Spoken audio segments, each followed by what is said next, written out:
Je me suis fait enlever les seins. Il m'ouvre comme ça. Il me dit ah ouais, on va pas pouvoir faire cette technique, on va faire cette technique-là. Et moi, je lui ai dit ah mais je m'en fous de la technique que vous faites. Vous m'enlevez ça, c'est tout. Donc on voit bien qu'en fait, je suis dans un état psychologique qui est pas bon, quoi. Ça n'a pas suffi, je me sentais toujours mal, donc j'ai pris la testostérone. Je me sentais toujours mal. J'ai changé de prénom, c'était toujours mal. J'ai fait les opérations. Jamais j'aurais pensé revenir en arrière un jour. Bienvenue sur Feméliste. Feméliste. Feméliste. Feméliste. Là où les esprits libres prennent le pouvoir. Ici, on donne la parole à celles et ceux qui osent déranger, bousculer et inspirer. Aujourd'hui, sur Feméliste, nous recevons Lio.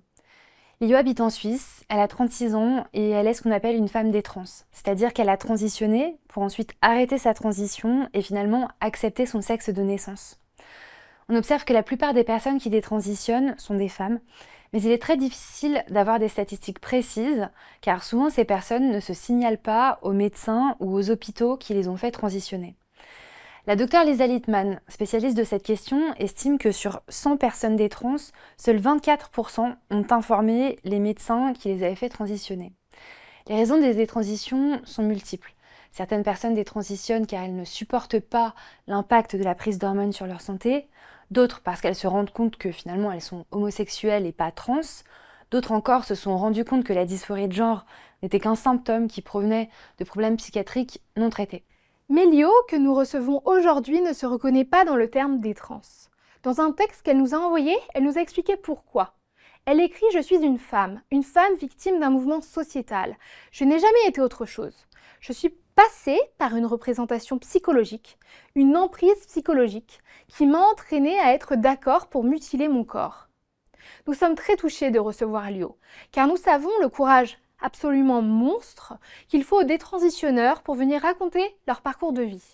S'il y a déjà un certain nombre de témoignages aux États-Unis, Lio est une des premières femmes à témoigner à visage découvert dans la francophonie. Ensemble, nous allons essayer de comprendre, avec elle, pourquoi est-ce qu'elle a transitionné, comment est-ce qu'elle a fait, quelles ont été ses relations avec les assos trans et avec les médecins. Elle nous parlera de son rapport à son corps, de pourquoi est-ce qu'elle considère qu'elle a fait une erreur. Lio, bonjour. Merci de venir témoigner à visage découvert pour raconter une histoire qui est vraiment pas facile. On sait que ça demande vraiment beaucoup de courage et déjà on t'en remercie. Alors on va commencer par le début. Est-ce que tu peux nous décrire dans quel contexte tu as évolué en tant que petite fille? Bonjour, merci beaucoup pour l'invitation déjà. C'est très gentil. On commence direct comme ça? Comme ça, par ton enfance, Ok. ta vie de petite fille, c'était quoi? Alors, j'ai grandi dans un milieu familial plutôt aisé. Mes parents, ils ont d'abord vécu dans un appartement, après on a déménagé dans une grande maison, ils ont monté leur entreprise, etc. Donc voilà. Donc j'ai grandi dans une belle maison, j'ai manqué de rien, on a vraiment toujours tout eu, vraiment on a été très gâtés, etc. Au niveau des rôles, j'ai grandi dans des rôles assez stéréotypés. Mon père bossait toute la journée, il s'occupait pas de nous, il, il était assez absent, etc., assez autoritaire. Et puis ma mère, voilà, c'est elle qui s'occupait des tâches organisationnelles, de ménage et puis parentales, quoi. C'est elle qui s'est beaucoup occupée de nous aussi. Donc j'ai grandi un peu dans ces modèles-là. J'ai 3 frères et sœurs. J'ai un grand frère, une grande sœur et un petit frère.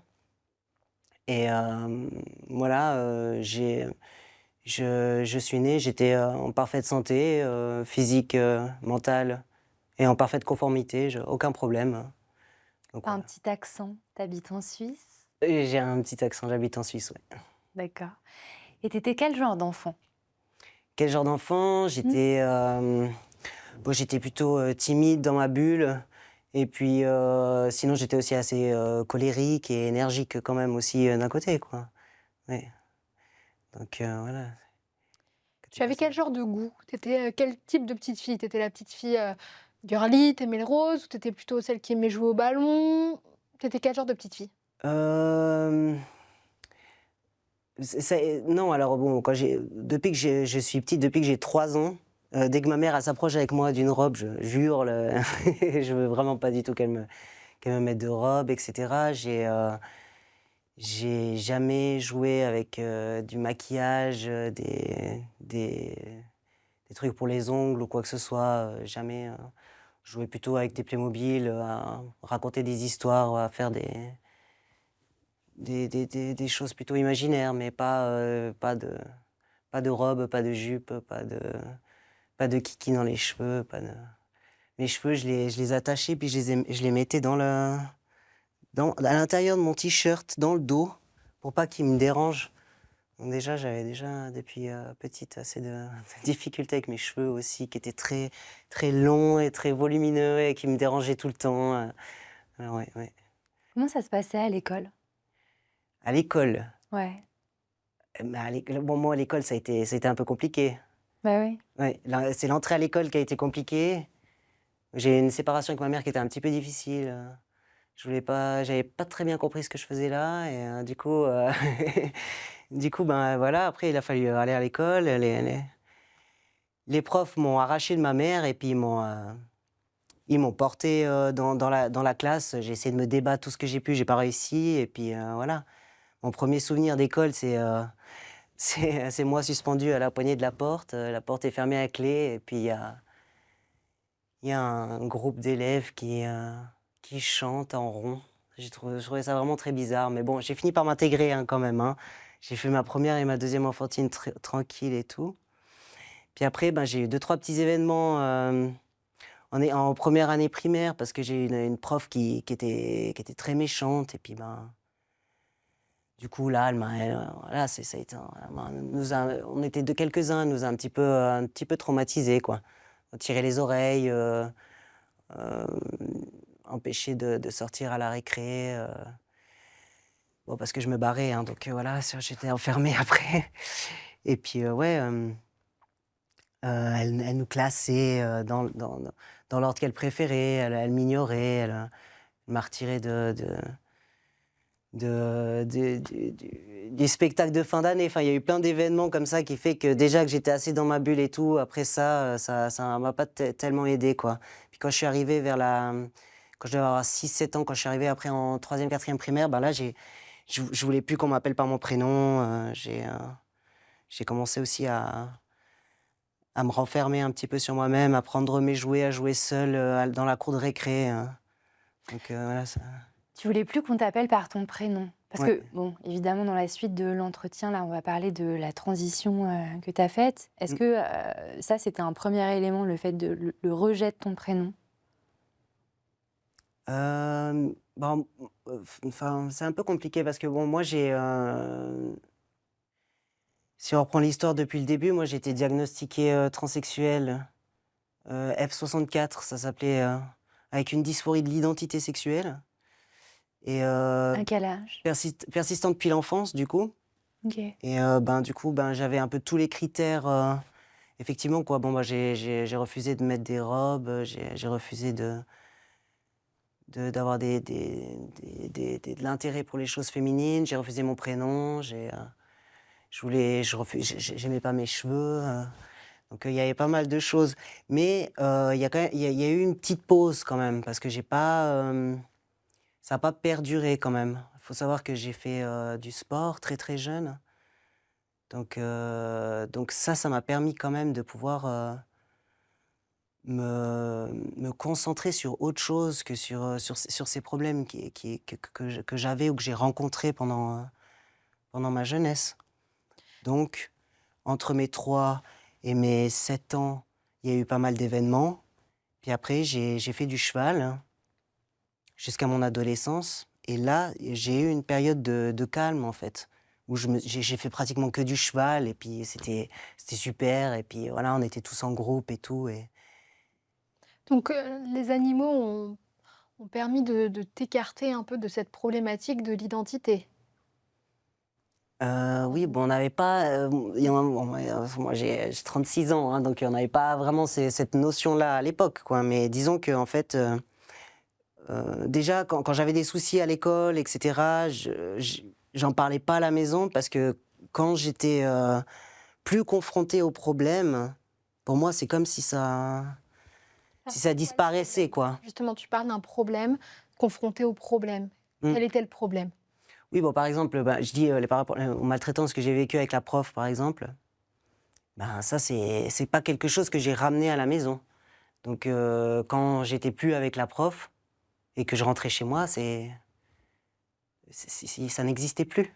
Donc, j'ai quand même eu un environnement assez riche en dehors du fait que j'ai eu des soucis pour ne pas vraiment me renforcer dans ces problèmes quand j'étais petite, quoi. Et quand tu étais petite, le fait, voilà, de ne pas aimer, les choses, heu, voilà, que peut-être une majorité ou qu'un certain nombre de petites filles apprécient, est-ce que toi, tu le vivais comme un problème ou finalement pas du tout? Non, non, moi j'étais dans ma bulle, je jouais avec mes jouets, je m'habillais. En fait, moi, ce que je me suis rendu compte, c'est que je m'habillais dans des habits où j'étais à l'aise et bien, quoi.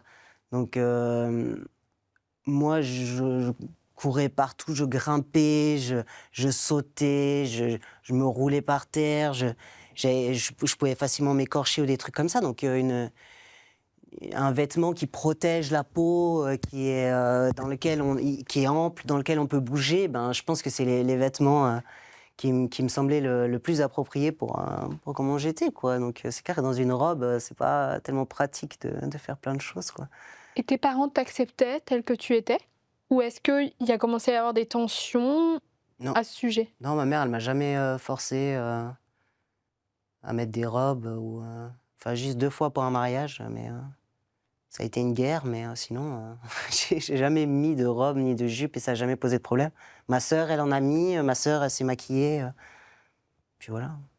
Est-ce que tu estimes que tu as souffert ou que tu souffres encore ou j'en sais rien de dysphorie de genre? De ce qu'on appelle la dysphorie? Oui, parce que moi, dysphorie, dysphorie de genre, pour moi, ça veut rien dire, quoi. Parce que moi, déjà, j'ai souffert de dysphorie sexuelle, C'est-à-dire? dysphorie de l'identité sexuelle. Ouais. Donc, Tu peux nous raconter à partir de quel âge, comment ça s'est manifesté, qu'est-ce que tu entends par là? Comment est-ce que c'est apparu? Comment est-ce que tu l'as je dirais vécu, peut-être ressenti? plus vers l'adolescence que c'est apparu, ça. Ouais. Mais la dysphorie sexuelle, c'est lié au corps sexué, enfin, c'est lié aux parties du corps qui sont sexuées, c'est-à-dire les parties sexuelles et puis la poitrine, etc. Donc, c'est... Alors quand ça apparaît justement, des débuts de seins, une pilosité féminine et cetera, peut-être la vulve qui change parce que l'adolescence est là, qu'est-ce que ça te fait ressentir? Qu'est-ce qui se passe en toi à ce moment-là? Euh, Parce que ça a été un peu progressif, hein. J'ai eu ces choses quand j'étais jeune. Après, j'ai eu un moment de pause, j'ai fait du cheval. J'ai fait de la compétition, etc. Donc, voilà. Après, j'ai les tout débuts de l'adolescence, les règles et tout, ça a été, hein, franchement, je me suis dit: «OK, je suis comme ça», j'avais déjà préalablement toutes les informations qui me disaient que j'allais devenir une femme, qu'est-ce que ça allait se passer, et cetera. Donc j'ai pas eu au début, j'ai pas eu de problème spécifiquement. J'ai eu ces choses-là quand j'étais enfant. Normalement, j'ai aussi, j'ai été confrontée à de la pornographie assez jeune aussi, vers l'âge de, je dirais 7-8 ans comme ça. Donc il y a tous ces événements-là, une pause, le début de l'adolescence. Et ouais, ouais, moi déjà, j'avais pas de style. J'allais en pantalon d'équitation à l'école. J'étais vraiment... voilà, j'avais pas trop de style. Et puis au bout d'un moment, on a attendu de moi que je commence à devoir m'habiller et à devoir me comporter d'une autre manière. Parce que j'étais plus un enfant, quoi, en fait, simplement, quoi. Donc voilà, il fallait que je m'habille correctement pour sortir. Je ne pouvais pas tout le temps sortir en pantalon d'équitation. J'allais déjà à l'école en pantalon d'équitation au bout d'un moment, enfin voilà. Donc voilà, il a fallu que je trouve un style. Donc voilà, je suis une fille. J'ai commencé à mettre des pantalons serrés, des tops, enfin voilà. J'ai commencé à faire ça, à essayer de me maquiller un petit peu, mais ça c'était difficile parce que je supportais rien sur les lèvres, sur les mains, je supportais pas le maquillage, donc je mis un peu de mascara et voilà. Puis après fallait sortir un peu, enfin faire une vie d'ado, etc. Je commençais à pas sortir, comme tout le monde, enfin voilà. Et puis ben, ouais, c'est un peu l'interaction avec l'environnement en règle générale qui fait que j'ai commencé à complexer énormément sur mon corps, quoi. Pourquoi? Par comparaison par rapport aux autres filles? Ben oui, il y a beaucoup de comparaisons, ça c'est sûr. Voilà, beaucoup de remarques sur le corps. Quel type de remarques? Euh, ben, des remarques très classiques, hein, genre la forme ou la taille des seins, Trop plate? la forme ou la taille. Bah, pas spécifiquement, mais c'est en comparaison, donc c'est juste des trucs de jeunes, quoi. Mais comment dire? Euh,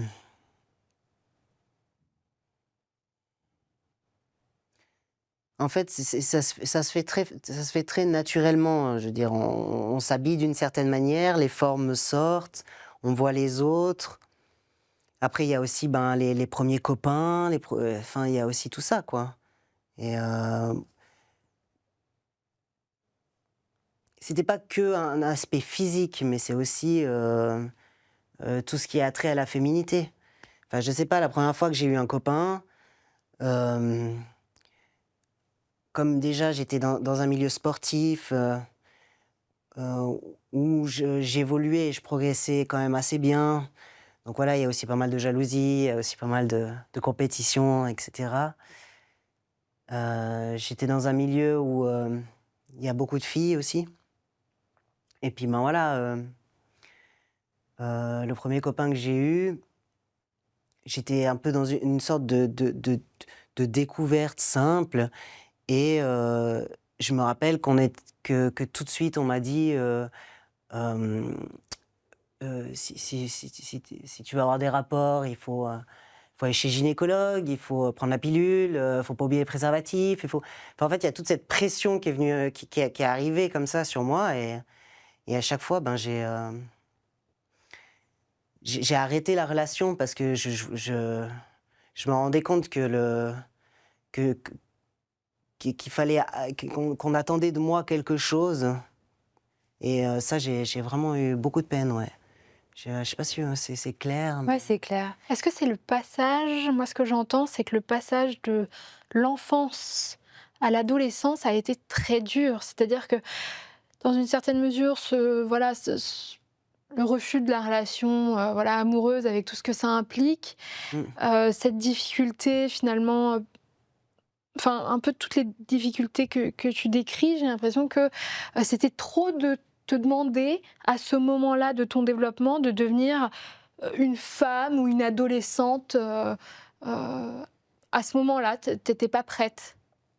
Oui, alors il y a des gens pour qui ça pose pas vraiment de problème, quoi. Ma sœur, elle a toujours mis des robes, du maquillage, elle a eu ses premiers copains et tout, et puis il y a eu aucun problème.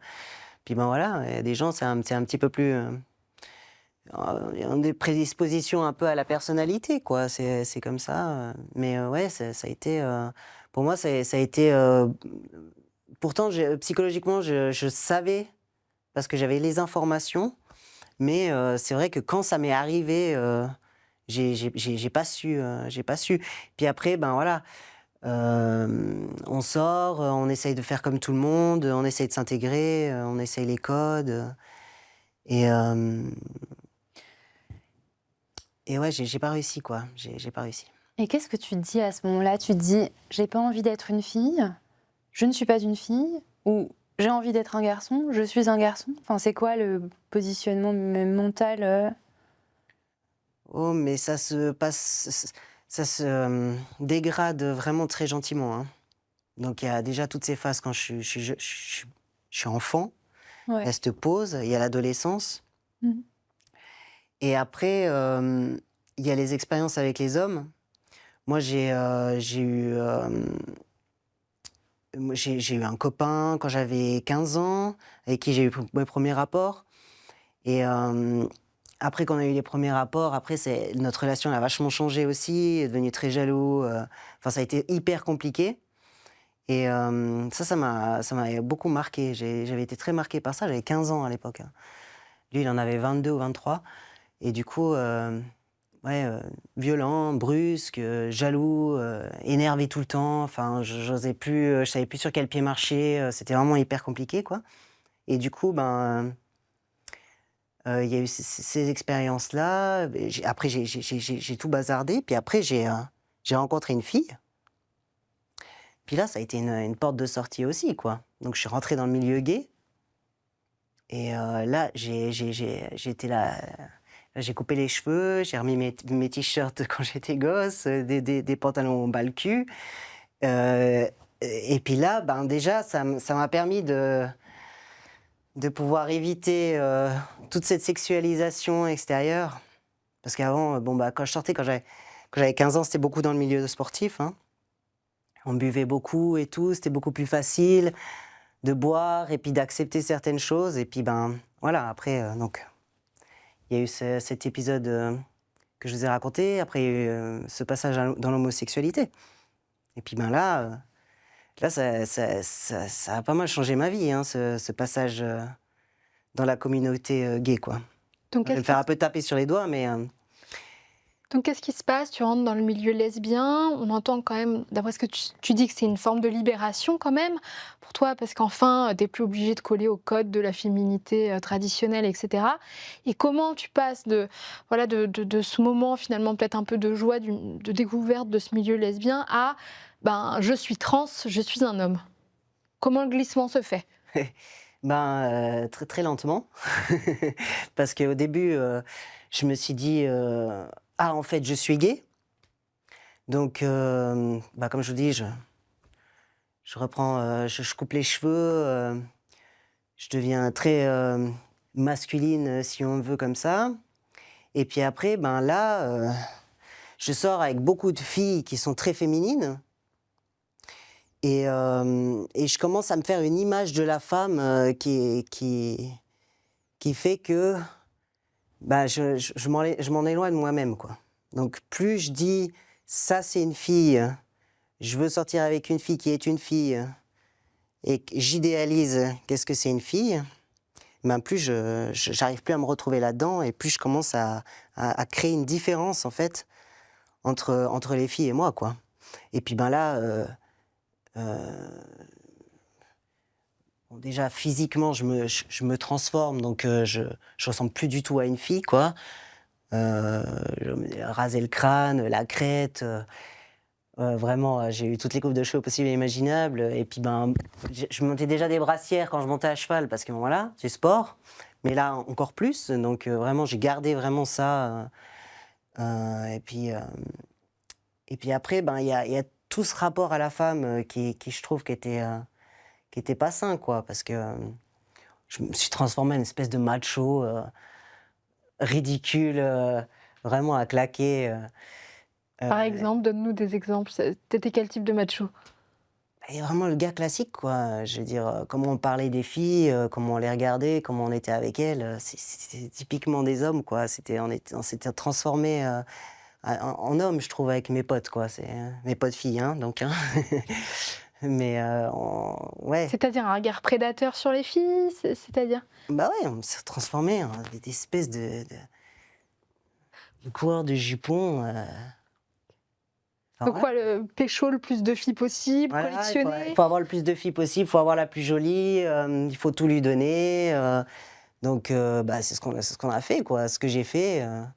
Donc on s'est un peu renforcé dans ces rôles-là, et puis plus on se renforce là-dedans, plus, enfin en tout cas moi, hein, c'est moi ce qui m'est arrivé à moi, parce que c'est pas forcément arrivé à mes potes, mais plus je m'éloignais en fait de ce que c'était une fille, quoi.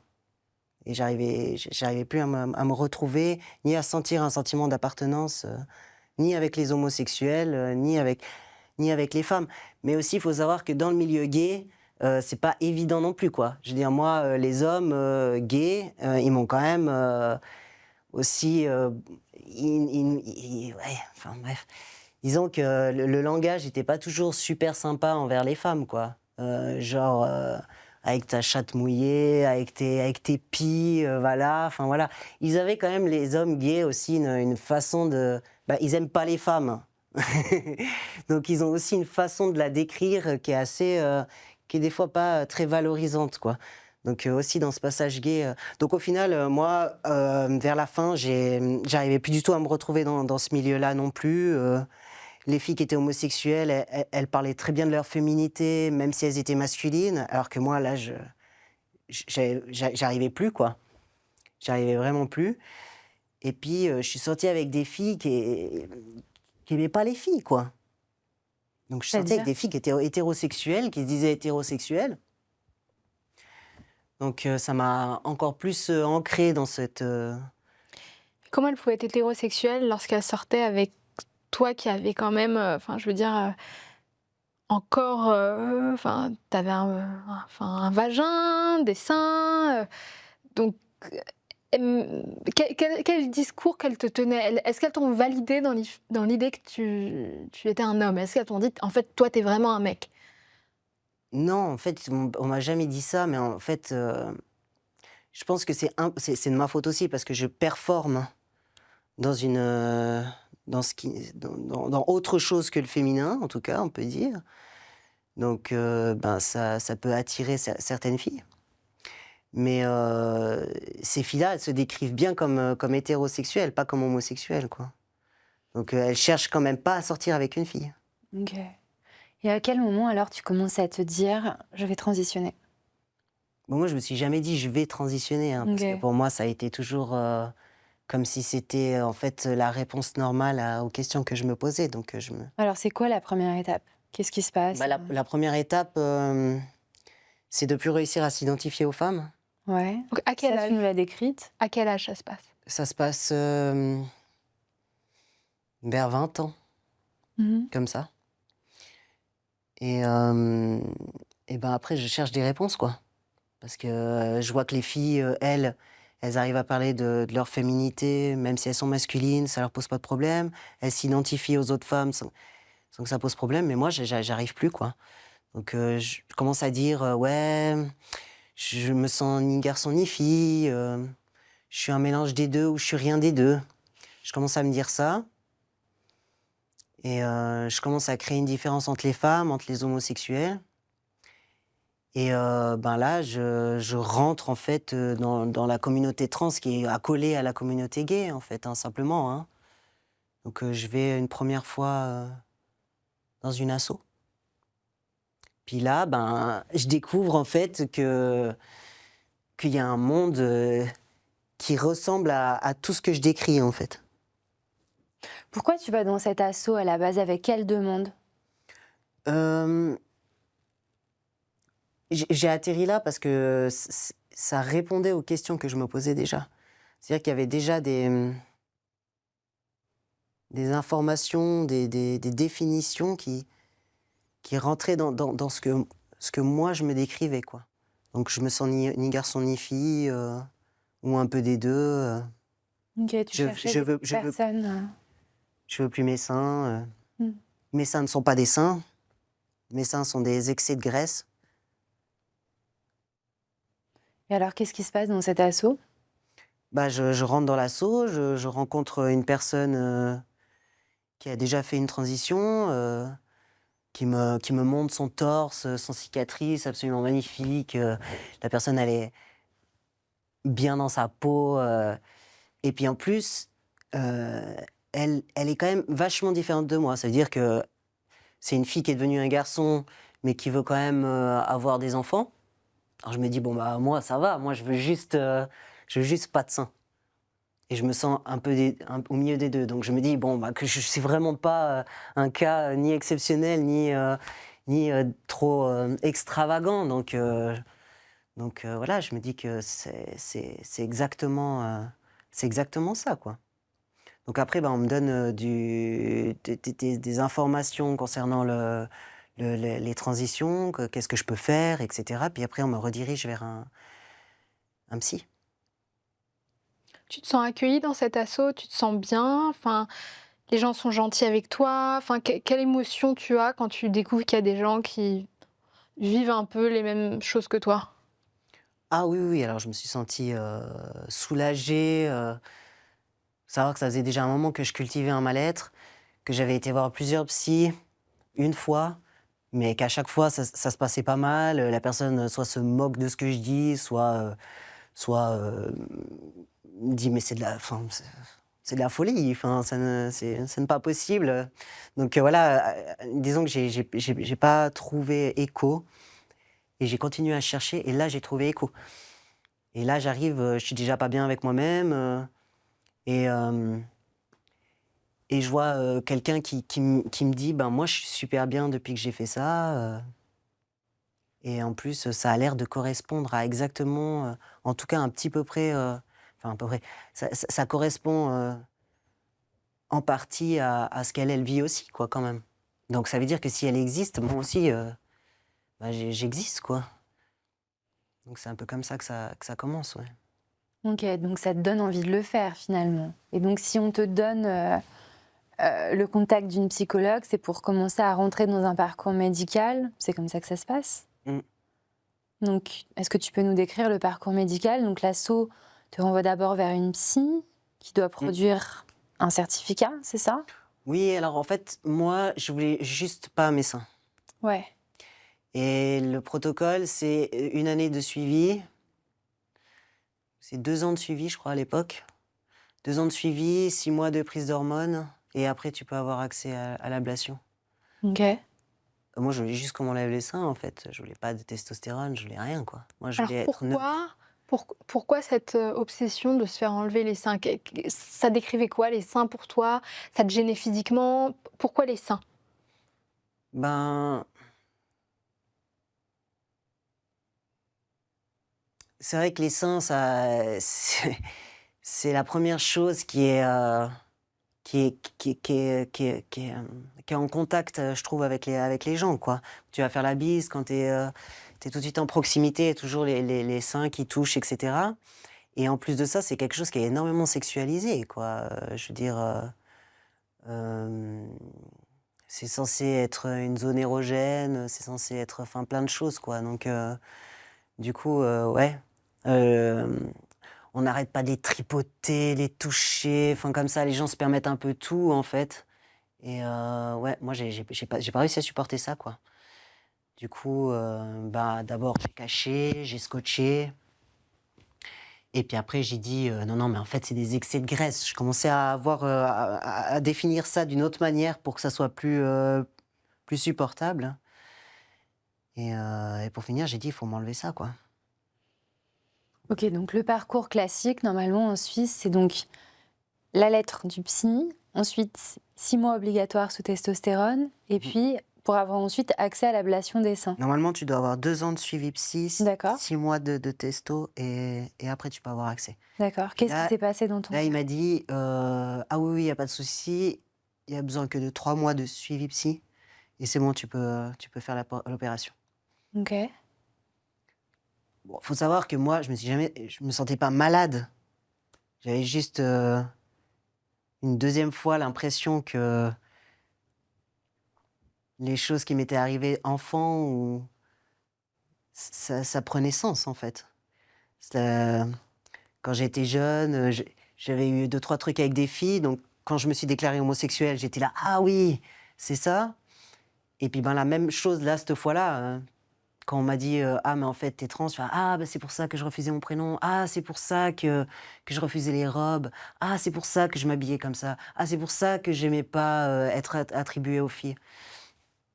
Donc je viens faire le lien, directement comme ça, en fait.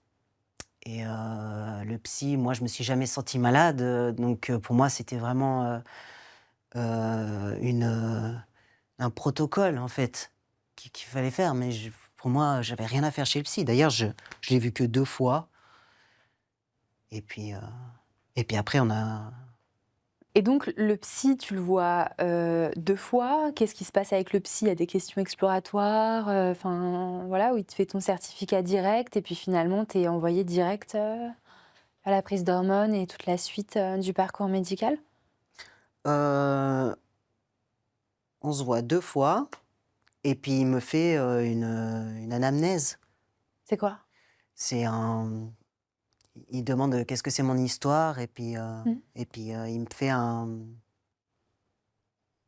papier, mais comment on dit, un rapport médical.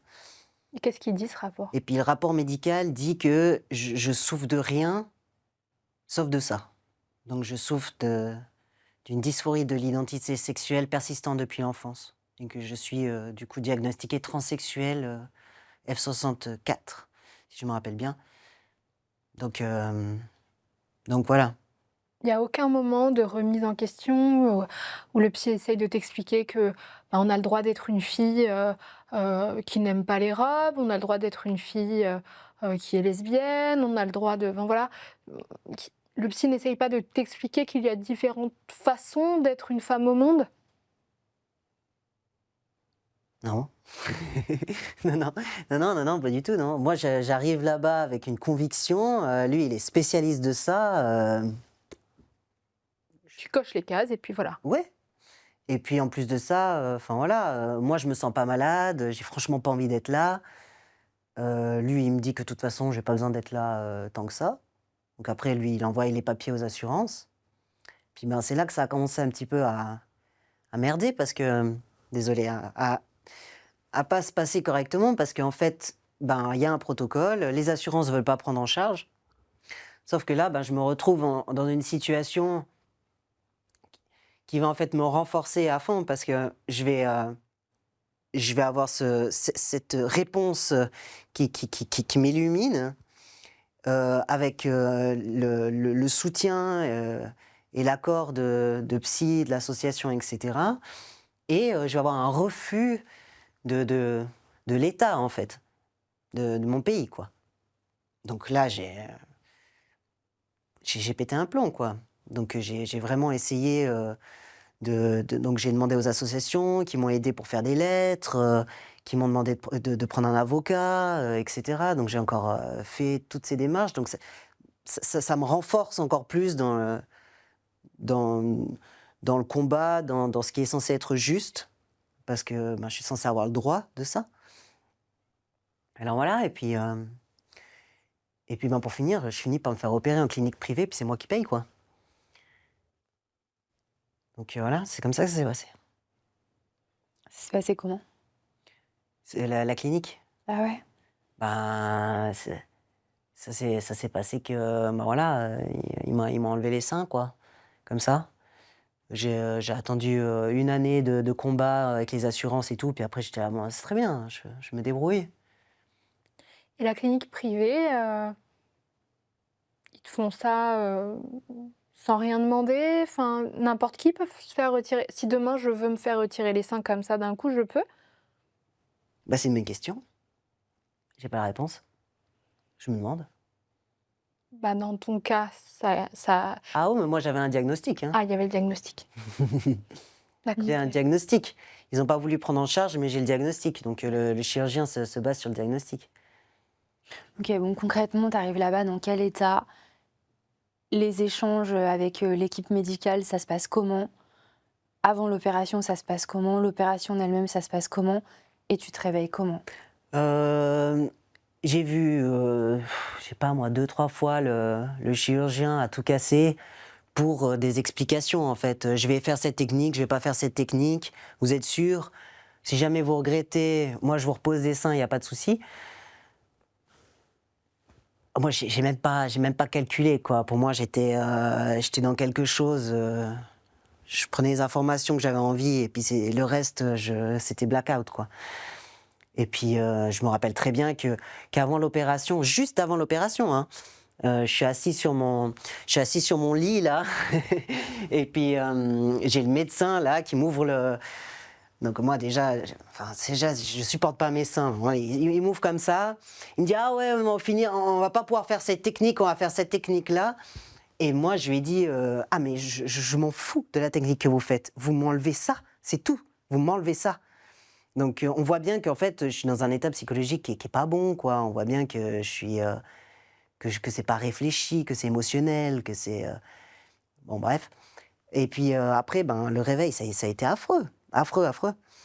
Je me suis réveillé, j'ai fait un jour là-bas. Après, j'ai fait une convalescence à la maison avec les drains. Donc vous avez des poches avec des drains, avec le sang qui coule et tout le chenil. Puis ben là, franchement, j'ai failli me foutre en bas, quoi. Je me rappellerai toujours, j'étais chez ma sœur, dans un appart à Lausanne, je sais pas, au 5 ou 6e étage. Là, la fenêtre était grande ouverte du balcon. Là, j'avais qu'une envie, c'était de sauter, quoi. Pourquoi? Qu'est-ce qui se passe? Complètement angoissé, incapable de savoir pourquoi.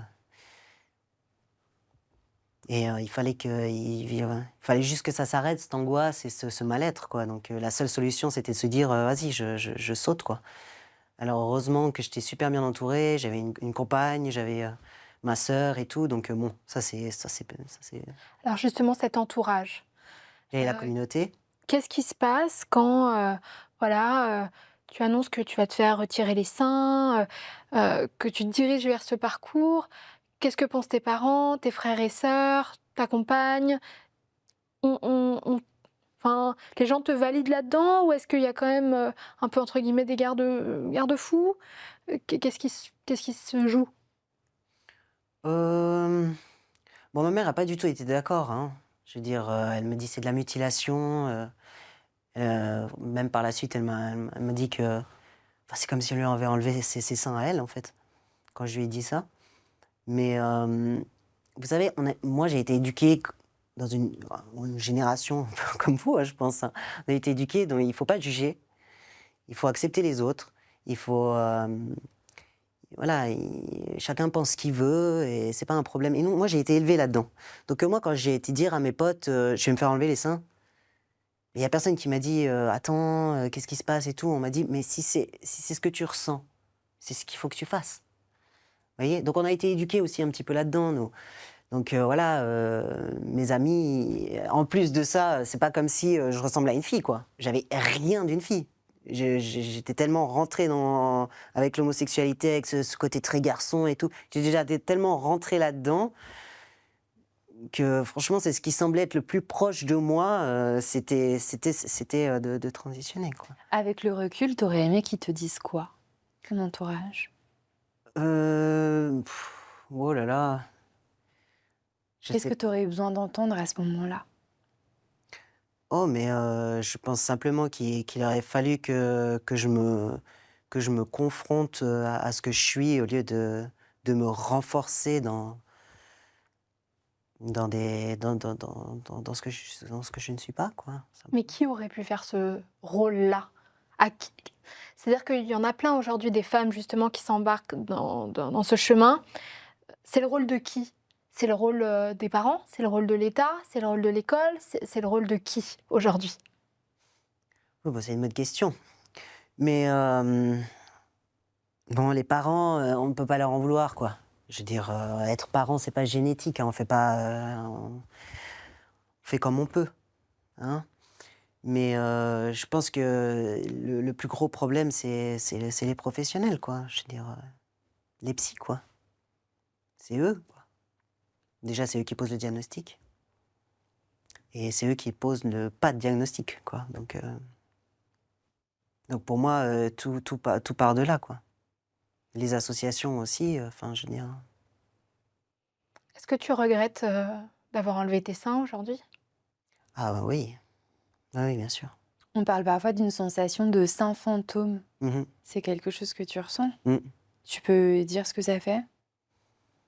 Le syndrome du sein fantôme, c'est quand vous avez l'impression que vous avez vos seins, mais qui sont pas là, en fait. Donc c'est une sensation très très bizarre, parce que ben, moi j'ai fait enlever mes seins, j'avais 25 ans, donc j'ai vécu quand même bien passé 15 ans avec mes seins, quoi. J'avais quand même un bonnet petit C, donc c'est pas rien. Donc il y a quand même tout un vide, en fait. Donc le syndrome du sein fantôme, c'est très très particulier. Ça s'exprime surtout quand on pense ou qu'on est au calme dans son lit le soir et puis qu'on pense à tout ça. Ben voilà, on peut y avoir, s'il y a des stimulations et tout la journée, ça va. Qu'on n'y pense pas, c'est pas un problème, quoi. Mais quand on y pense, ça finit par venir, ouais. Donc vous avez l'impression que vous avez vos seins, mais ils sont pas là, quoi. Donc moi, je me touche comme ça, puis je me dis: «Ah oui, c'est vrai, ils sont pas là, ils sont pas là». C'est vrai. Puis ben voilà, c'est comme ça, quoi. Mmh. Et aujourd'hui, ton torse, il ressemble à quoi, si tu peux nous le décrire? Bah, c'est un corps mutilé, quoi. Donc j'ai des cicatrices béantes, depuis le sternum jusqu'ici.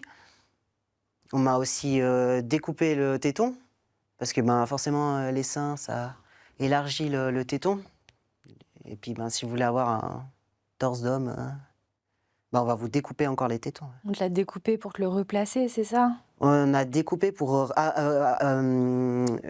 rapetisser l'auréole. OK. Et donc on te la replace ensuite? Je sais pas comment ils ont fait ça. D'accord. Tu as des sensations au niveau de la poitrine ou tu n'en as plus aucune? Hem, Bah, c'est pas des seins, quoi. Donc j'ai plus de sensation au niveau de mes seins. J'ai plus de seins. Après, moi, je sens la peau, je sens, ouais. Ouais, ils m'ont pas charcuté au point de me louper au point où je sens plus rien du tout, quoi. Si le travail que nous produisons sur Femélis vous plaît, nous vous invitons à liker cette vidéo, à la partager et à vous abonner à la chaîne. C'est très important pour faire connaître notre travail, vraiment, nous comptons sur vous. Vous pouvez aussi nous faire un don, toutes les infos sont sous la vidéo. Merci. Et quand tu te réveilles de l'opération, comment est-ce que tu expliques le fait que tu te trouves dans un état d'angoisse directement? Parce que moi, j'aurais tendance à penser comme ça que ce qui peut venir d'abord, c'est le soulagement. Tu l'as tellement voulu. Mmh. Pourquoi est-ce que tu n'es pas soulagé quand tu te réveilles? Mmh. Pourquoi est-ce que c'est une angoisse directe? L'angoisse, elle est liée à quoi? Bonne question. T'as eu aucun moment de soulagement? Jamais? Si, bien sûr. Ah non, mais bon, ça fait comme ça, hein. Ouais. Mais, en fait, au début, ben, je pense que bon, maintenant avec le recul, je peux vous dire, mais sur le moment, franchement, j'en avais aucune idée. Je pense que mon cerveau, il devait juste se dire, «Qu'est-ce qui se passe, quoi?» Et du coup, il fallait, enfin, c'est quand même quelque chose de vouloir et puis que ça se passe. Hein, il y a quand même un monde entre deux, surtout que vous vous êtes endormi au milieu, hein. Ouais. Donc on vous endort et vous vous réveillez comme ça, hein. Faut savoir que moi, en plus, tout ce qui était, opération, piqûre, douleurs corporelles et cetera, depuis que je suis jeune, c'est vraiment quelque chose que j'évite, quoi, et que j'ai toujours eu beaucoup de peine. Donc là, Et donc là, tu l'as quand même fait. et là, Donc je me l'envie suis était envoyée tellement forte. toute seule sur la table, ouais. Toute seule, D'accord. comme une grande, ouais. Ouais, ouais. Ouais, ouais, ça fait un gros changement, ouais. Ok. Surtout que j'ai cassé beaucoup de choses, hein, dans ma vie, les bras, les poignets, les pieds et tout, et j'ai jamais voulu qu'on m'opère, hein. Jamais, jamais, jamais, jamais. Pourtant, ça aurait été utile 1 ou 2 fois, que ça aurait été plus facile, mais jamais. Et là, ouais.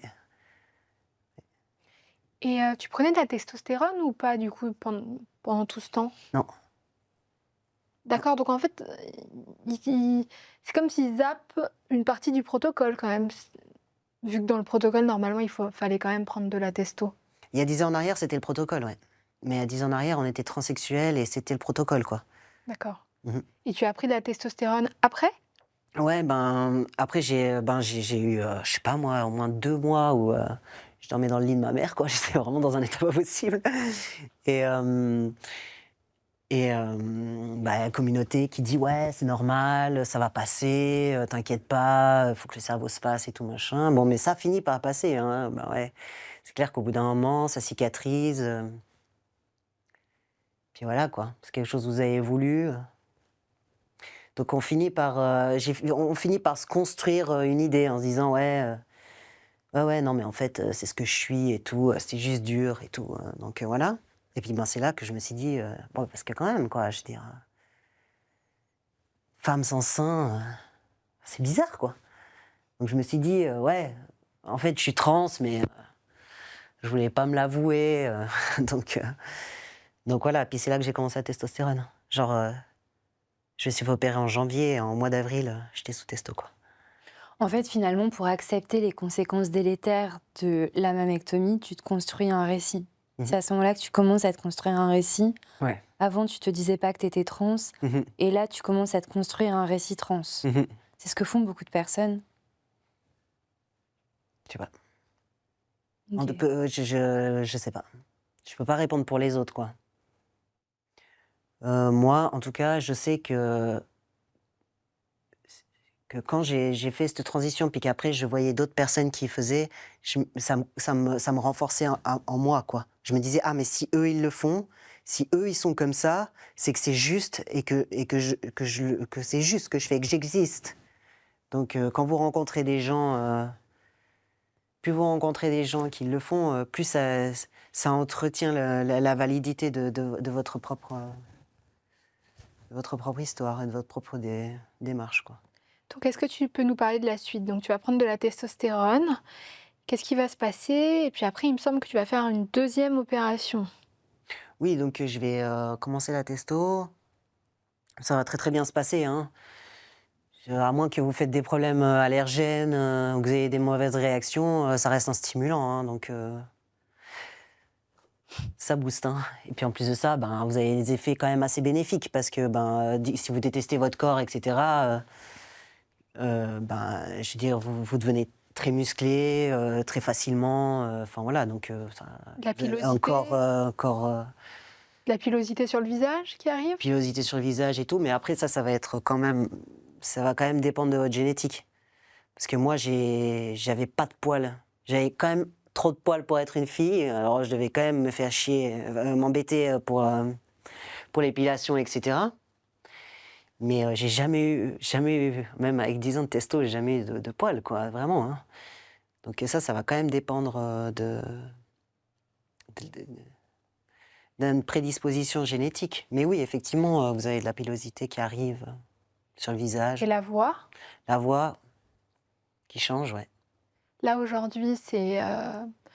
Tu avais déjà cette voix avant ou c'est une voix avec le passage de la testostérone? C'est une voix avec le passage de la testo. D'accord. Alors moi, j'ai jamais eu une voix très grave. Je peux parler plus comme ça. Mais sinon, j'ai toujours eu une voix très très très très aiguë, quoi. Donc moi, j'ai une génétique qui m'a pas fait une transition masculine très impressionnante comme on peut voir à chaque fois, même si vous avez peut-être vu des photos où on voit quand même effectivement que c'est clair qu'on dirait un gars, mais Ok, donc la testostérone, tu le vis plutôt bien. Tu décris même que quelque part, ça te booste et il y a presque un effet... ah oui, oui, non mais total, faut pas Est-ce rêver. qu'on peut parler d'addiction un peu ou... Bah vu comment je souris, ouais, je dirais ouais quand même. Ouais. Non mais franchement, c'est quelque chose, hein. C'est un méga stimulant, ça vous rend en forme, vous avez plus de muscles, vous avez plus d'endurance, vous pouvez faire beaucoup plus de choses. Enfin, ouais, non, c'est une vraie drogue, hein. Ouais, c'est clair. Ça a été difficile d'arrêter? Ça a été difficile d'arrêter, ouais. Ok. Ouais. Après avoir passé plus de 5 ans sous testostérone, on recommande quand même une ablation de l'utérus et des ovaires à cause du risque de cancer extrêmement élevé. J'imagine que c'est ce qu'on t'a suggéré. Ouais. Bah ouais, je suis allé chez l'endocrinologue pour commencer la testo, et puis en discutant, etc., ben ouais, c'est ce qu'il m'a un peu dit. Moi, il m'a pas dit ça, il m'a surtout dit, t'auras une meilleure transition si t'as pas double. Ok. Tu peux expliquer pourquoi? Bah oui, parce que évidemment que si on a une production d'oestrogène plus une production de testostérone, la transformation va être moins radicale. Voilà, parce que ce qu'il faut expliquer, c'est que les ovaires produisent en fait les hormones sexuelles femelles.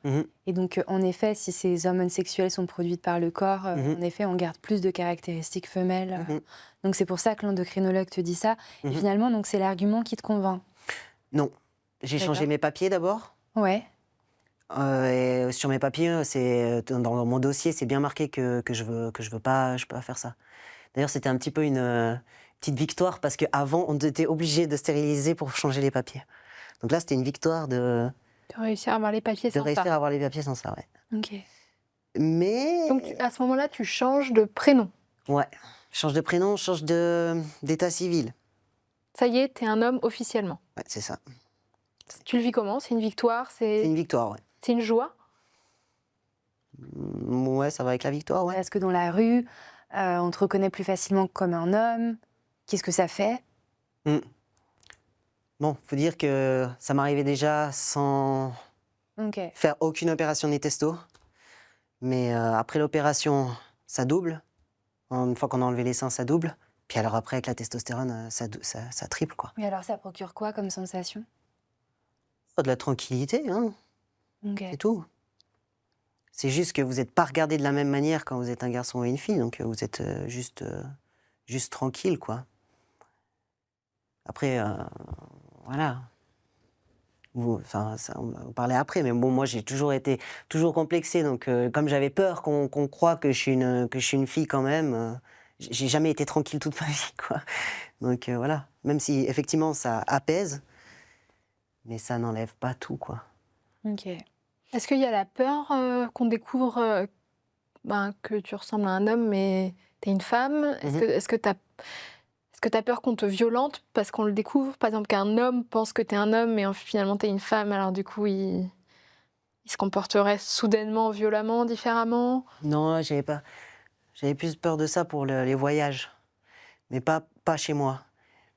Pour moi, c'était plus que si on savait que j'étais pas un garçon, bah, on savait automatiquement que j'étais une fille. Donc t'avais peur d'être démasquée quand même? Bah ouais, mais bien sûr. Ben oui, parce que moi, mon complexe, c'est mon sexe, enfin, c'est tout ça. Donc, si je suis pas un homme, bah, je suis forcément une femme. Donc, on sait forcément que j'ai un sexe de femme. Et ça me posait vraiment un problème, ouais. Ouais.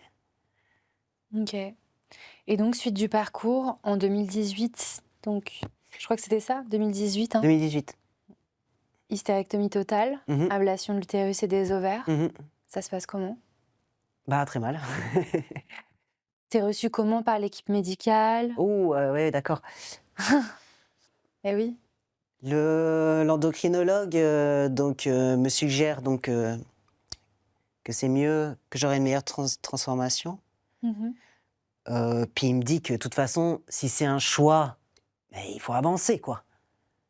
Moi c'était un peu, j'étais pareil, quoi. Je ne m'étais pas lancé là-dedans pour arrêter, de toute façon. Je prenais juste mon temps et il fallait juste que ça ait une signification. Puis après, j'ai rencontré une fille hétérosexuelle, qui serait jamais sortie avec une fille, hein. Et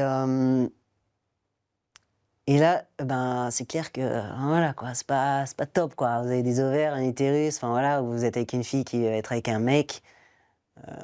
Voilà, il y a ce combo entre le médecin, votre parcours, votre dysphorie, et puis les rencontres que vous faites.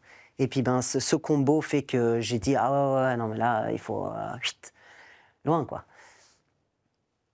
Alors du coup, je me suis fait opérer. J'ai vu une fois la gynéco, parce que c'était une connaissance de mon endocrinologue. On a fait 20 minutes de consultation. Moi, la gynécologie, fallait pas m'en parler, hein, donc bon, on n'a pas fait d'examen ou quoi que ce soit. Elle m'a juste expliqué, fait un petit dessin. J'ai signé, puis voilà. 20 minutes, et puis après, j'ai passé à la clinique, quoi. Et ça, c'est quoi comme opération? Ça se passe comment? On ouvre par où? Enfin, concrètement, pour quelqu'un qui ne sait pas du tout, et moi je ne sais pas du tout, c'est-à-dire? On fait ça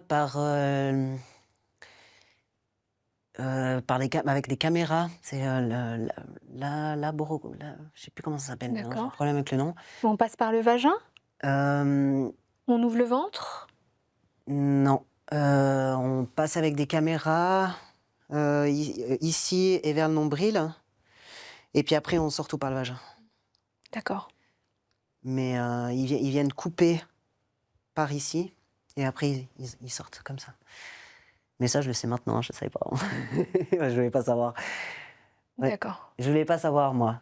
C'était beaucoup plus simple, on m'endort, on fait des trucs, j'en ai aucune idée. Et puis voilà, quoi, c'est fait. Et puis... Alors que maintenant, je peux te dire que pour moi, c'est encore plus horrible de penser que ça s'est passé comme ça, quoi. Mais bon, c'est comme ça. Ouais. Et une fois qu'on s'est retiré, comment on se sent dans son corps? Bah, Même au niveau des organes, comment... moi, je me pose la question de... ça crée il y a un vide, il y a un espace. Est-ce que l'intestin Ça fait une descente d'organes? Enfin, concrètement, Mm. comment ça tient? Ah bah j'en ai aucune idée, hein. Moi je suis pas médecin, mais Je sais pas, je me pose. mais ce que je peux te dire, c'est que déjà quand je me suis réveillée, j'avais une sonde urinaire et ça c'est vraiment pas agréable du tout. J'ai fait 3 jours d'hosto. J'ai fait un Clostridium difficile, donc c'est une infection Oh, bactérienne très forte. très grave. Euh, Heureusement que mes parents sont dans le médical parce que j'ai fait ça en enfin moitié en ambulatoire. 3 jours après, j'étais à la maison, puis j'ai fait le Clostridium chez moi. Donc bon, c'était vraiment une catastrophe ce convalescence encore une fois. Et puis ben après, il y a plus de place pour la vessie. Je retiens moins l'urine. Mais sinon, moi j'ai jamais utilisé mon sexe de toute façon, donc après je sais pas, je peux pas te dire quoi. J'espère que je n'aurai jamais des descentes d'organes par exemple, mais je sais pas. Je sais pas comment c'est là-dedans, j'ai aucune idée. Et le vagin reste fonctionnel? C'est-à-dire, pour des rapports sexuels? Ouais, par exemple. J'ai pas de rapport sexuel. D'accord, Donc j'ai jamais utilisé mon sexe pour coucher, donc je sais pas. d'accord. Donc la question se pose pas. À cause de ça, à cause de cette dysphorie? Oui, oui, ben ouais, j'ai renforcé ça. Alors pourquoi ne pas avoir fait le choix de la phalloplastie? Parce que quand on est dans ce parcours, certaines femmes vont jusqu'au désir d'avoir un pénis. Est-ce que ça a été un de tes désirs et pourquoi ne pas avoir fait ce choix? Bah, si la technique avait été avancée, c'est la première chose que j'aurais fait, je pense. Ça, c'est la première chose que j'aurais fait. Euh, et après, ben ouais, je me suis renseignée à fond et tout, mais bah, c'est vraiment pas top, quoi. Enfin, moi, j'avais déjà fait 2 opérations, ça s'était pas très bien passé. Faut savoir que quand même, moi, j'ai un métier, j'ai une vie, ça demande quand même des arrêts de travail, ça demande quand même un investissement mental, etc. Puis ben là, c'est plus la même chose, quoi, parce que là, il y a des infections, il y a des sacrés problèmes, et puis bon, bah, malgré tout que j'utilise pas mon sexe, je ressens quand même des choses, quoi. Ça c'est là et ça reste. Alors que là, j'avais pas de garantie de quoi que ce soit, quoi. Et puis ça, non, ça c'était. Alors je me suis dit, ouais, je ferai ça quand j'aurai genre 50 ans ou 60 ans, que les techniques elles seront peut-être avancées, puis que j'aurai pas, au pire, j'aurai pas trop de regrets. À avoir. Et ce désir de pénis, alors pourquoi? Rien que pour se sentir homme physiquement ou pour la relation avec les femmes? Donc pour la relation avec les femmes, ouais.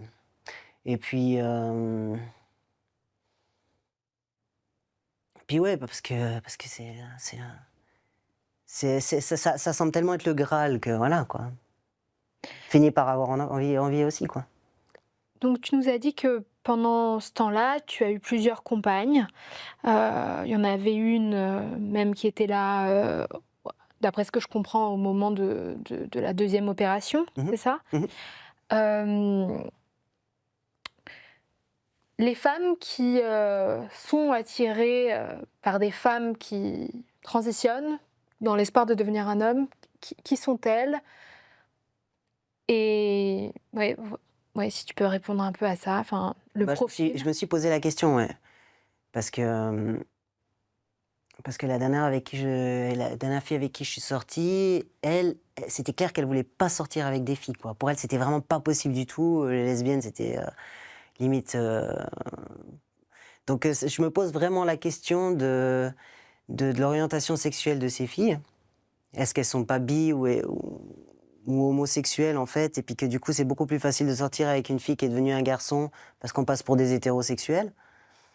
Et puis aussi, je me demande s'il n'y a pas aussi un peu un évitement de la violence des hommes, quoi. Parce que nous, on est des hommes parfaits, si on veut, quoi. Dans le sens où on n'est pas violent, on n'a pas de panneau lit, enfin voilà, quoi. Donc ouais, on est un peu des hommes parfaits dans un sens, quoi.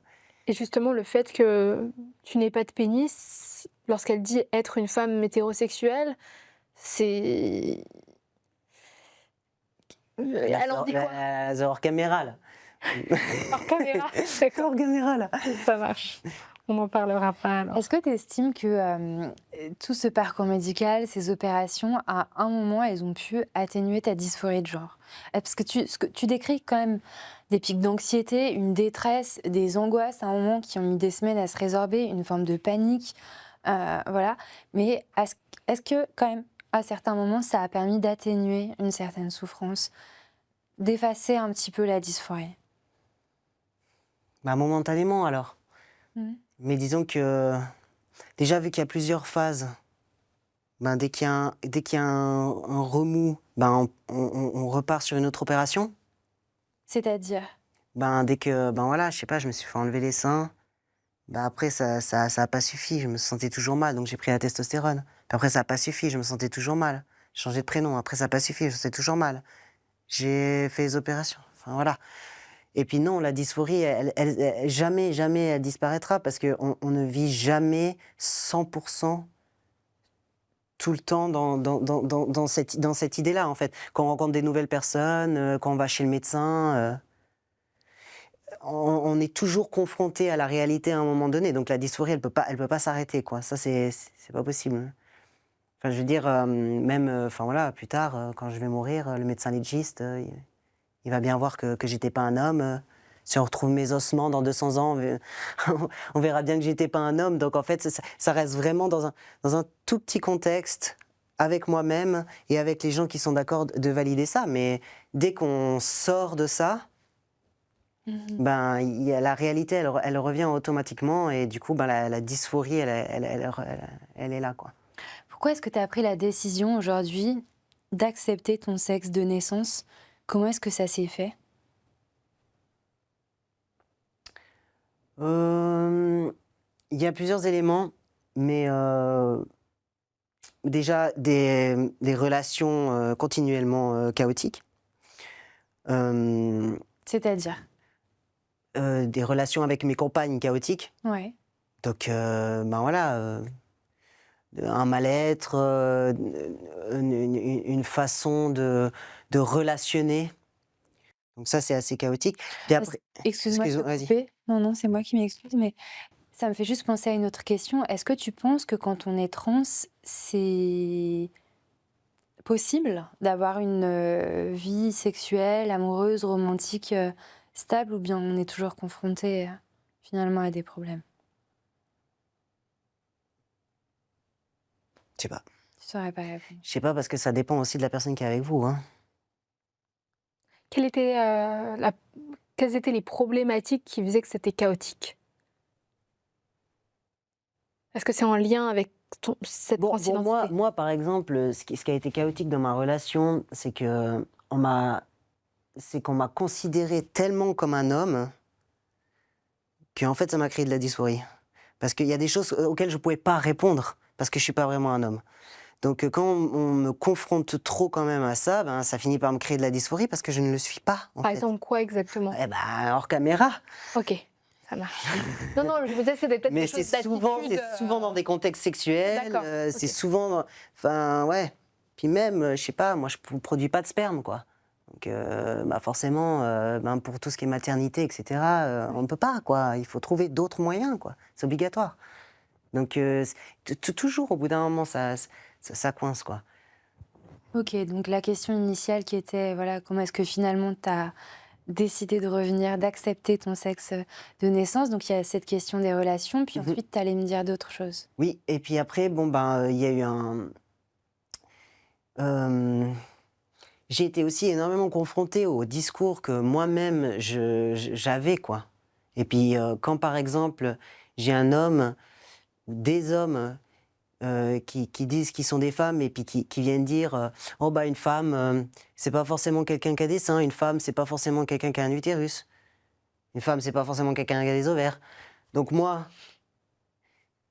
qui vais jusqu'à tout faire en fait pour plus être une femme, qui me fait enlever les seins et tout, en fait je peux de nouveau re-rentrer dans la case de femme, quoi. Quelqu'un qui a pas des seins, quelqu'un qui a pas forcément... Mais c'est moi en fait. Donc je suis une femme. Donc alors ça m'a fait vraiment énormément de peine. J'ai carrément pété un plomb, quoi.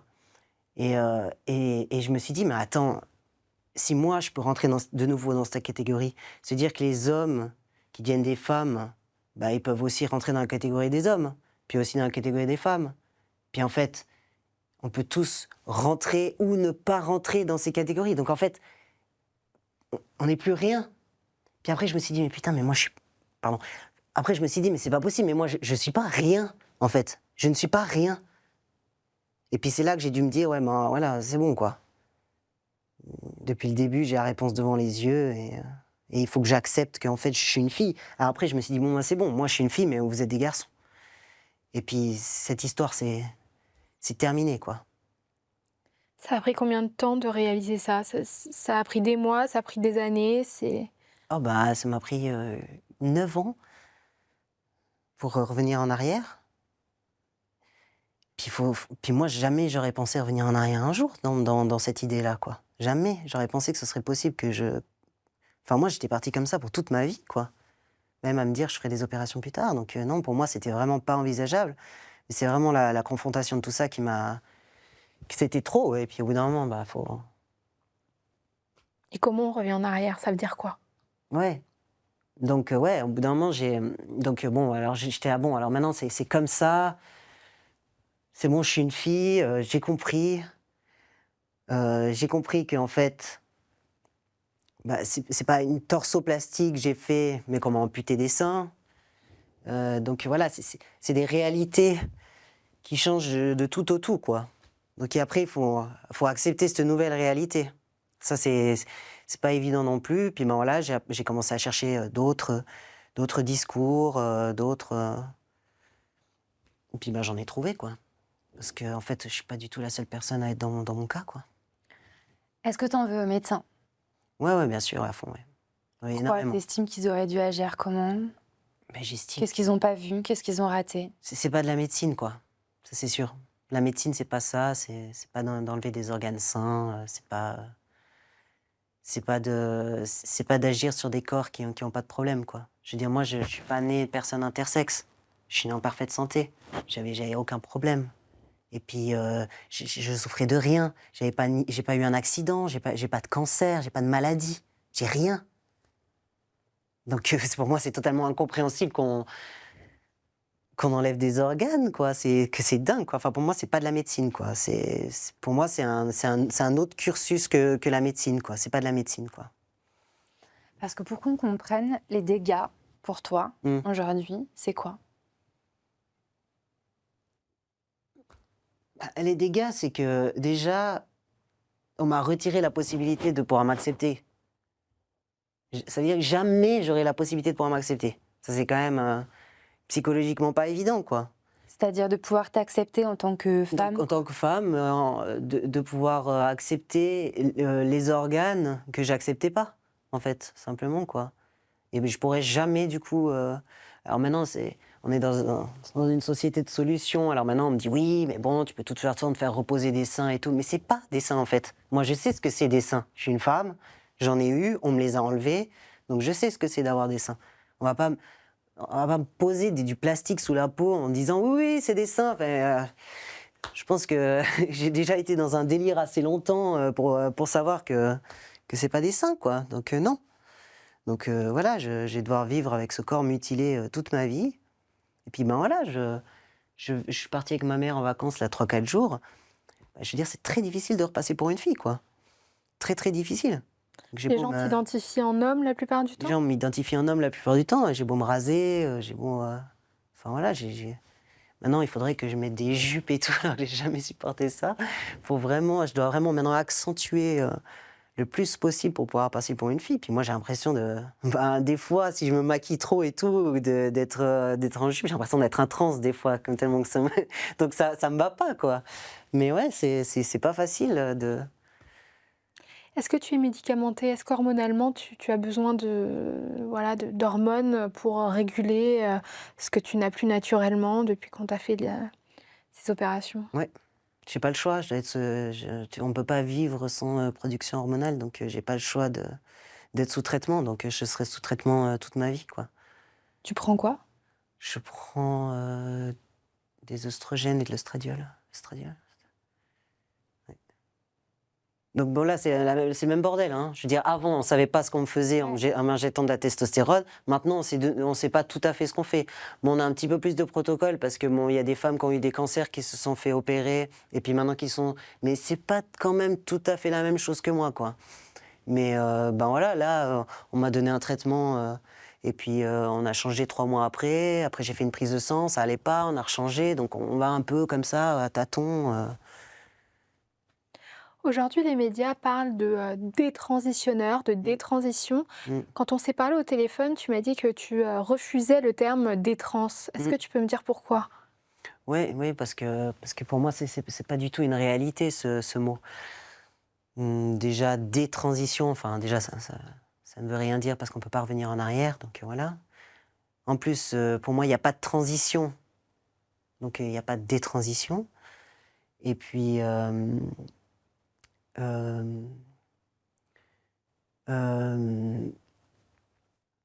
détransition, c'est un terme que cette communauté, elle utilise pour séparer mon expérience de l'expérience des personnes trans. Et puis pour moi, ça, c'est pas possible, quoi. Moi, on est tous dans le même panier, on n'est pas différents. Donc pour moi, ça, c'est faux. Et puis après, la dernière chose, c'est que moi, j'ai pas été une femme, puis une personne trans, puis maintenant encore autre chose. En fait, j'ai toujours été une femme, toujours. Et j'ai passé par des représentations psychologiques qui m'ont amené à, bon, bah, à accepter qu'on me mutile, quoi. Moi, j'avais une question. Je voulais savoir si aujourd'hui tu te sens à l'aise avec le fait d'être une femme, si tu te reconnais pleinement en tant que femme. Enfin, si voilà, maintenant tu n'as plus de problème avec cette identité, cette appartenance biologique. Qu'est-ce que tu fais aujourd'hui du fait d'être une femme? Ouais, bah, j'ai mis 36 ans, mais là, je suis super fier d'être une fille maintenant. Ouais. Ah bon? Et j'ai vraiment un sentiment d'appartenance avec les femmes. Bah, on est différentes, certes, mais psychologiquement, quoi. On n'a pas les mêmes idées ou des trucs comme ça, mais je me sens en parfait accord avec les filles, ouais. Ok. J'ai une question dans tout ce parcours médical, enfin qui a quand même été assez lourd, hein. Mm. Est-ce que tu as réussi à garder une vie professionnelle? Comment ça s'est passé à ce niveau-là? Ou est-ce que ça t'a empêché ou au contraire, ça n'a pas été un souci? Bah, j'ai une carrière sportive que j'ai arrêtée tard, vers 20 ans. J'avais pas de diplôme. Et c'est en même temps que j'ai commencé ces histoires. Donc, du coup, j'ai changé de métier en même temps que j'ai fait cette transformation. Donc, du coup, mes nouveaux mes clients, ils ont pris le pas avec ma nouvelle identité, etc. Donc, j'ai pas eu de soucis, quoi. C'est maintenant, j'ai dit à tout le monde, à tous mes clients. Et puis ce qui est quand même assez drôle, c'est qu'il y a quand même quelques clients qui m'ont dit, on le savait depuis le début, mais on ne savait pas comment te le dire. Donc ça m'a quand même marqué en me disant, ouais, mais ça veut dire que même moi, je crois que eux ils savent pas, alors qu'en fait ils savent. Et du coup, on voit bien à quel point c'est dans ma tête, quoi. Du coup, ça m'a encore plus marqué, quoi.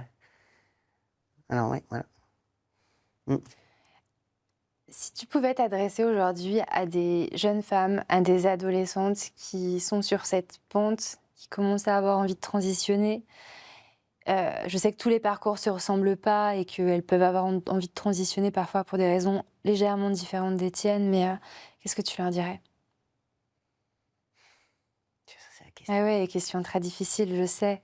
Il n'y a pas de réponse parfaite, mais de ton cœur, qu'est-ce que tu aurais envie de leur dire?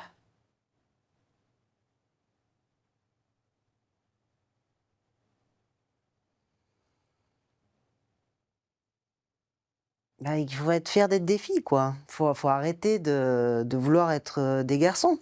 Et, on est en train de perdre toutes certainement les femmes qui sont peut-être sensibles ou différentes. En fait, c'est toutes celles-ci qu'on est en train de perdre, en fait. C'est tellement dommage, quoi. C'est vraiment pour ça. Il faut arrêter, il faut il faut surtout pas aller dans cette communauté, quoi. Enfin, moi, avec le recul, je vois bien qu'au final, c'est encore des hommes qui sont qui dirigent ça, qui entreprennent ça, qui nous imposent. Enfin voilà, moi, on m'a dit, ben, je suis une femme, je suis lesbienne. Ben, j'ai jamais osé tellement aller contre, parce que c'est aussi ma nature. C'est comme ça. T'as un homme en face de toi qui te dit non, c'est comme ça. Et ben, j'ai dit oui, ok. J'ai été d'accord de jouer le jeu, quoi. Alors que moi, j'aurais jamais autant osé imposer à des hommes que que ouais, je suis gay ou que ouais, j'ai un pénis. Enfin, jamais on aurait osé ça, quoi. Donc, il y a quand même vraiment une différence, quoi, qui est là, quoi. Mais pour revenir à la question de base, les filles, il faut, il faut, il faut, faut accepter d'être des filles, quoi. C'est tout. Il faut pas lâcher, hein. C'est vrai que c'est pas facile, hein, d'être une fille, hein. Je dis pas, hein. Ce sera difficile pour un tas de raisons, mais ça fait partie de notre condition et il faut pouvoir assumer cette condition qui est d'une part difficile. On ne nie pas que c'est difficile, mais il faut se battre avec ça, quoi. Est-ce que tu dirais que tu as été victime d'une idéologie? Oui, pour moi, pour moi, bon, je vais le dire, je l'ai déjà dit, mais je le redis encore, pour moi, il y a pas d'enfant trans. Ça n'existe pas, hein, c'est clair. Les personnes qui sont adultes et qui disent qu'elles sont nées comme ça ou qu'elles sont comme ça depuis enfant, ben peut-être que ça justifierait qu'il y ait des enfants, mais c'est pas vrai, hein. On ne naît pas comme ça, hein. On est né homme-femme, hein. On n'est pas né avec un syndrome. Moi, je suis né en parfaite santé. Donc non, il y a zéro enfant comme ça c'est clair. Et j'ai oublié ta question. Si tu as été victime d'une idéologie. Et de ce point de vue-là, ben oui. Parce que ben, qu'est-ce que c'est la différence entre une torsoplastie et puis un syndrome du sein fantôme? C'est une représentation psychologique, en fait. C'est pas un fait d'être. C'est une représentation psychologique. Donc pour moi,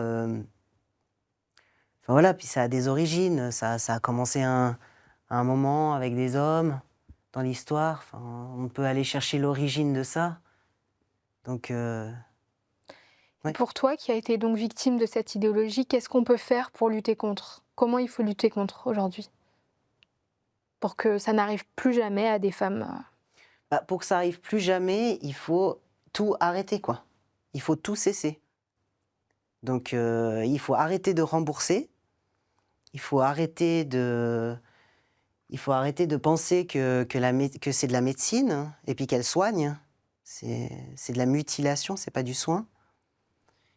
Il faut arrêter de croire que c'est un diagnostic. Ce n'est pas un diagnostic. On a des symptômes, et puis ces symptômes-là, ils se retrouvent dans soit différentes autres maladies ou troubles psy, mais pour moi, parce que moi, on va me traiter d'autiste, de HP, on m'a traité de tout ce que vous voulez, qu'il fallait qu'on me donne un diagnostic autre, mais pour moi, ma première souffrance, c'était de souffrir d'être une femme, en fait. La dysphorie de l'identité sexuelle, c'est quoi? Bah, en fait, c'est souffrir d'être une femme, en fait. C'est ça, la dysphorie, c'est de souffrir d'être une femme. Donc ça va pas plus loin, quoi. Pour l'instant, il faut vraiment se concentrer là-dessus. Puis après, je sais pas si vous voulez que je vous parle des stéréotypes. Mais ce que je peux juste vous dire, c'est que les stéréotypes, ils sont importants. Ça sert à rien cette lutte contre les stéréotypes. Je pense que c'est une fausse bataille. Il y a une part des stéréotypes qui sont importants dans la société pour qu'on puisse reconnaître les gens dans la rue, se sentir en sécurité et tout, mais pour fluidifier la communication, hein. C'est clair que quand vous voyez un flic avec un uniforme, vous changez de comportement. C'est comme ça. On doit garder la police, ils doivent garder des uniformes. Et le fait d'avoir un effet dissuasif justement comme ça, ben, ça marche. Ça fonctionne, donc pourquoi l'enlever? C'est la même chose pour les habits, hein. Je veux dire, dans la rue, on se balade. Il y a des filles qui aiment les filles, des filles qui aiment les garçons, des garçons qui... Donc il faut qu'on puisse repérer tout ça. Ok, moi j'aime les filles, ben, c'est une fille, c'est un garçon, elle est homosexuelle, elle est hétérosexuelle. Donc tous ces codes vestimentaires, ils ont une utilité en fait. La seule chose qu'il faut faire vraiment attention, c'est l'économie de marché autour des stéréotypes. C'est ça qu'il faut se lutter. C'est les femmes, elles doivent mettre de la crème la journée pour ne pas vieillir, la nuit pour maigrir. Donc c'est l'économie de marché autour des stéréotypes. C'est cela qu'il faut vraiment lutter. Et puis, quand on a des stéréotypes qui viennent avec le corps médical, c'est-à-dire que les filles elles doivent avoir des seins comme ça, les filles elles doivent avoir les lèvres comme ça, les sourcils comme ça. Et du coup, là, on vient, avec l'économie de marché, fixer des stéréotypes qui deviennent ancrés. Parce qu'encore avant, la mode, c'était pas trop grave. Vous aviez, les femmes, elles avaient les cheveux comme ça, tout le monde suivait la mode. Et ça avait quand même une importance dans la communication, etc. Mais ça faisait pas de mal. Après, voilà, la mode changeait, etc. Alors que là, maintenant, on voit avec cette économie autour des stéréotypes qui veulent, par exemple, gonfler les lèvres, on voit que maintenant, toutes les filles, elles ont les lèvres, enfin beaucoup ont les lèvres gonflées. Les autres, elles veulent répondre à cette... elles veulent s'identifier à ça, et puis ça vient... sauf que là, on est vraiment sur de la chirurgie, quoi. C'est plus... Donc c'est ces stéréotypes-là qu'il faut vaincre. Celles qui sont liées à une économie de marché. Mais sinon, les autres, ils sont très utiles et je pense qu'il faut arrêter de lutter contre, quoi. Il faut vraiment arrêter de lutter contre, quoi. Je veux dire, une fille qui porte une jupe et des talons, elle ne renforce pas les stéréotypes de genre. Voilà. Message entendu, Lio. Merci infiniment d'être venu nous livrer ce témoignage. On sait encore une fois, Dora l'a dit en introduction, mais je le répète, on sait encore une fois le courage que ça demande de venir témoigner à visage découvert. Et vraiment, merci pour ce courage. Je pense que ton témoignage pourra aider plein de personnes. On demande évidemment aux personnes qui ont regardé ce témoignage de le partager autour d'elles. Voilà, de faire entendre ta voix, de nous aider à faire entendre ta voix, qui me permettra, j'espère, à plein de jeunes femmes d'éviter de s'abîmer et de faire des choix aux conséquences irréversibles qu'elles pourraient regretter. Et merci infiniment encore, Lio.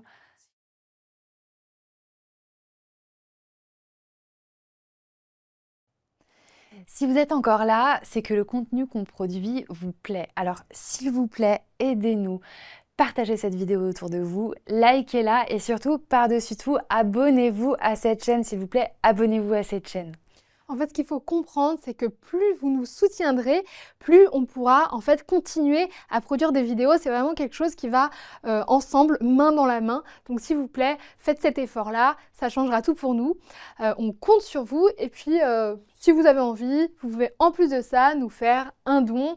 Les infos sont sous la vidéo. Merci et puis surtout à bientôt.